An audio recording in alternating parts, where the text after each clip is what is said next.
ways and means. What? So today we are gonna be talking about budgeting.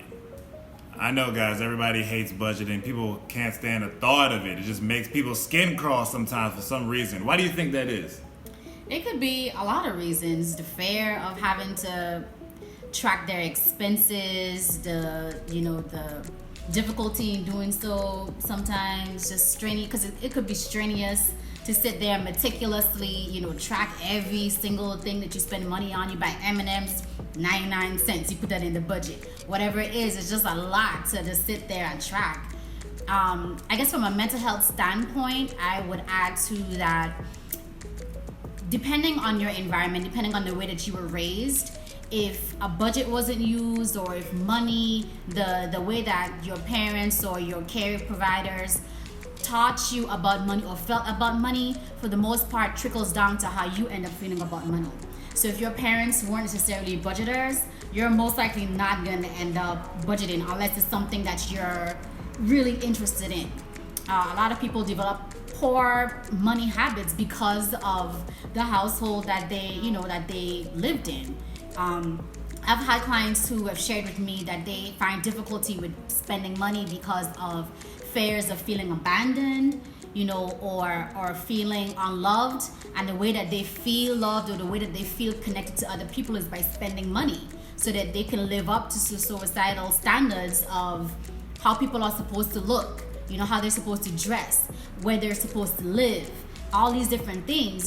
This really all ends with budgeting and knowing your income and your expenses. And I hear a lot of people always say to me, "I'm bad with money. They just shut down anything that involves money." But these are the exact people who need to start budgeting. Yeah. I mean, it's just like a diet. If you don't monitor what you have coming in and what you have going out, you're not going to actually make any real progress.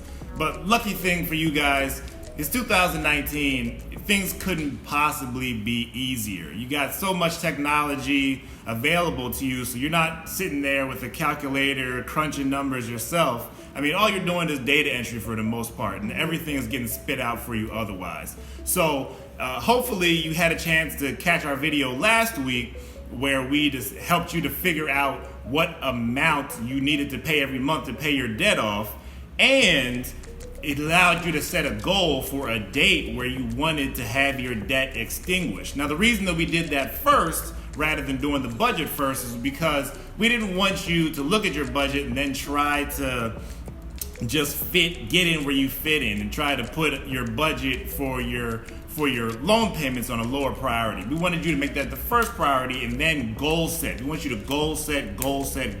Set lofty, bold goals. Don't just let that loan payment fit in and just say, oh, well, all I can afford is the minimum payment. Is $20, so I'm gonna pay $20. So we want you to set bold goals.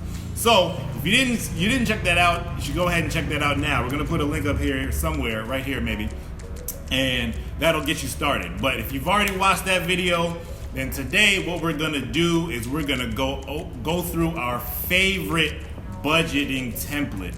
And shout out to the guys at Vertex42.com.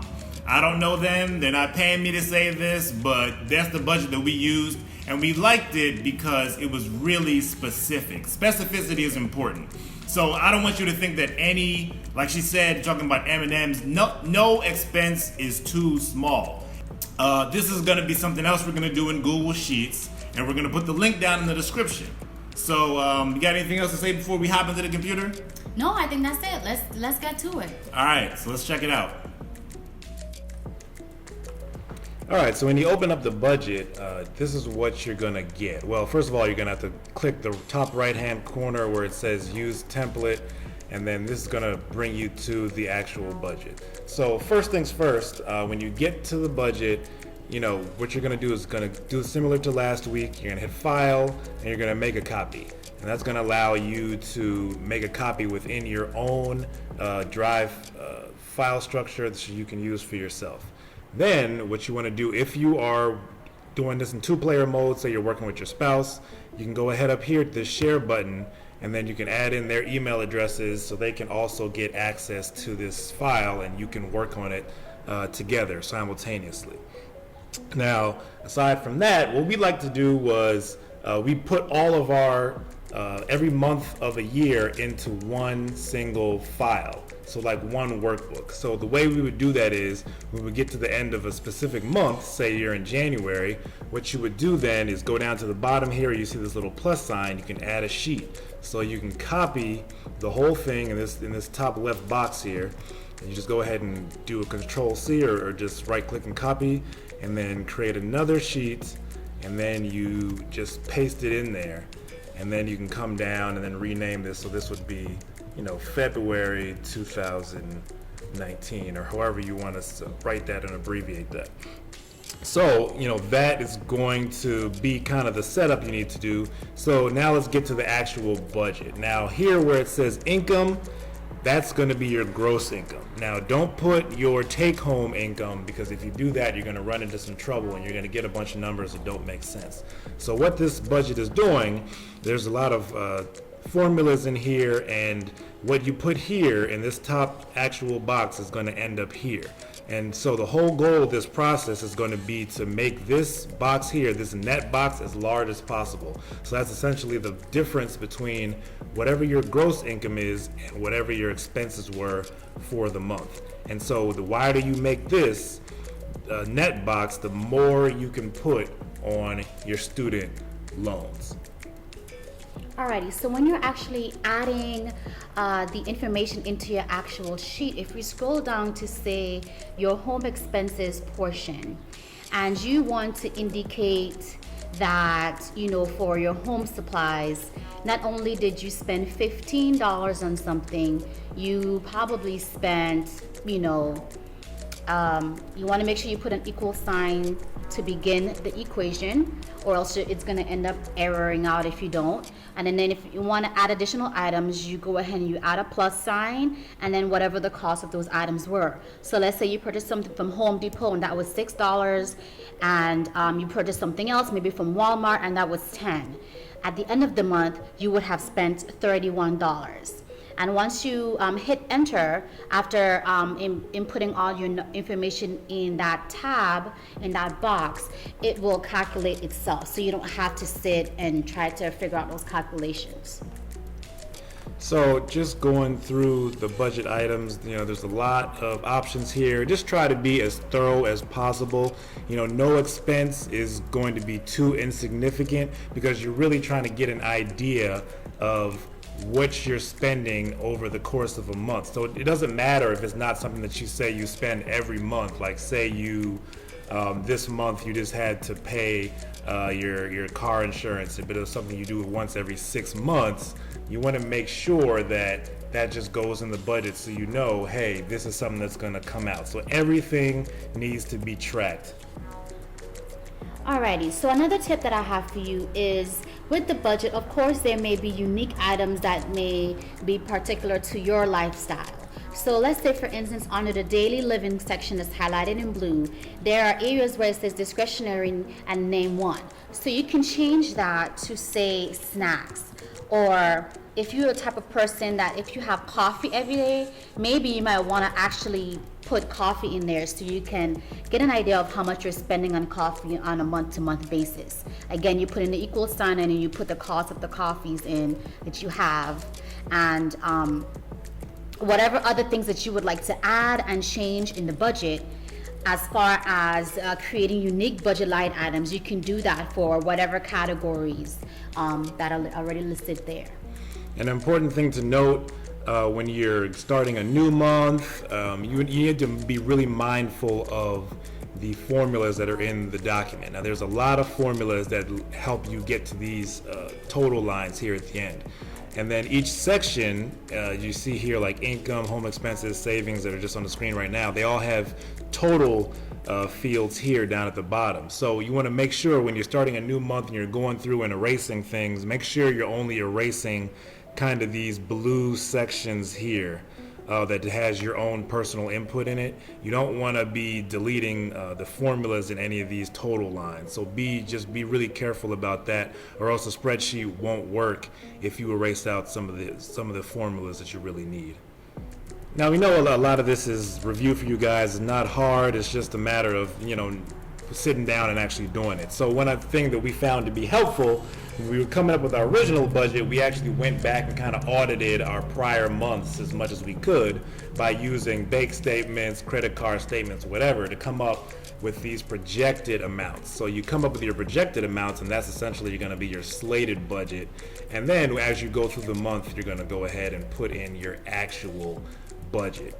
So, sometimes you're even able to have an even a bigger net than what you have projected. So that's a sign that you're able to save money. But in order to really come up with your initial budget, you want to kind of just watch your normal behavior.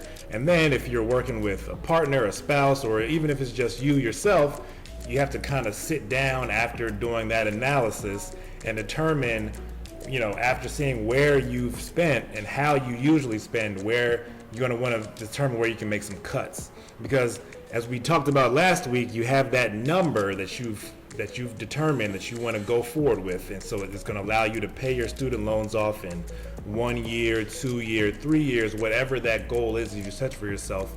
But you need to make sure that number then matches this number here in the net field so that you're able to make those payments that you're committed to making. Now, when you're actually going through the month, what you can do is not put your student loan payment, say your minimum payment or whatever amount, into this box. Just leave this blank, and then at the end of the month, when you find out how much you have left over, you can go ahead and pay this amount towards your loans. Now, obviously, if you're really right up against your due date, obviously you have to make that minimum payment, but then you can go ahead and make a secondary payment. So that's pretty much it. Ways, do you have any closing tips for the people? Sure. I guess one last tip for me, my perspective would be just knowing your strengths. There are some things that, one partner may excel at and the other may not. So for me, I would prefer to put a lot of my expenses on a card so that it just comes out automatic payments. Just because I have a really bad memory, I forget how to pay, when to pay things. But what we realized, what worked best for us was means would actually pay the items, pay off whatever our expenses are, and I was better at inputting all the actual data into our system. So that worked for us. You just have to figure out what worked for you, but definitely you want to make sure that you're playing up on your strengths so that you're not missing payments and then having to deal with late payments and things like that.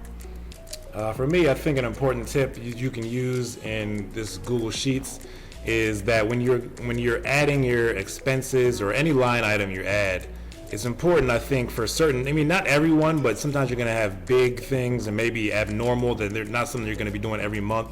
You can go in here and insert a note. So, say you have $20 for, pizza or whatever. And this shouldn't go in the income field, of course, but you get the idea. Because what's going to happen is inevitably, guys, is that you're going to be going back to audit, maybe a month later or even at the end of the month. And you're going to find that you're not going to be able to remember what it is that you spent, and you're going to be trying to figure out, and it's going to cause arguments between you and your partner, maybe even you and yourself if you're doing this by yourself, because sometimes those statement line items on your card or on your bank statement, they're not really descriptive, so you really have no idea sometimes. So I think it's important really to lessen arguments and also to make sure that you're on the right course. So just go ahead in here, and either a comment or a note are great. They're really great to help you know what it is you're spending, and you can go back and you'll know what it is maybe even months down the line if you so need. And then also, if you are going to make sure that you're inputting in comments or notes, just remember that when you're copying and pasting the budget into the new tab, that you go back and you delete those comments and those notes in those new tabs, so that you don't carry the same comment and the same notes from tab to tab to tab to tab, and you have $50 of pizza in grocery budget, month to month to month, then you can't even find that expense on your cards. So be careful of that as well. Yeah, that gets a little confusing. All right, guys, so that's pretty much it. We're just going to go back out and finish the video. All right, guys. Hopefully that wasn't too much for you. Hopefully you're not, biting on your nails and shaking and all that. I mean, we know how a lot of people feel about budgeting. We know how a lot of people feel about their finances. I know it leads a lot of people to a really anxious place, a place where they kind of shut down emotionally. So, I think this would be a good time to give some people some quick tips about how to lower anxiety levels just quickly in a situation where you're feeling perhaps like this is too overwhelming and I can't go forward with this when it comes to your budget. Well, the easiest way to reduce anxiety is to smile. You put a smile on your face. Or even if you laugh, it does physiologically, the way that it affects your body, it helps with relieving anxious symptoms. Obviously, everyone have heard about counting. Now you're not going to count quickly. You want to do like a 1 Mississippi, 2 Mississippi, 3 Mississippi. Just so that in that moment, it gives you an opportunity to just pause, kind of gather yourself, and be mindful. All right, guys. So, just to wrap things up, we talk about on this channel all the time about how no one is going to do better for you than you. All right. So at the end of the day, if you want a better life and we want that for you, this is what you got to do. So go out there, work at it. Progress is going to come. You're going to get more and more motivated. You're going to stay encouraged. And we're always here to help. Drop any questions down you have in the comments. And, just stay with us. Keep checking out our videos. We got more coming in this debt payoff series. All right? Right. You're not alone. You can do this. We can absolutely help. So don't feel like there's any question that you can ask that's going to be too stupid. All right. We'll see y'all later. Bye.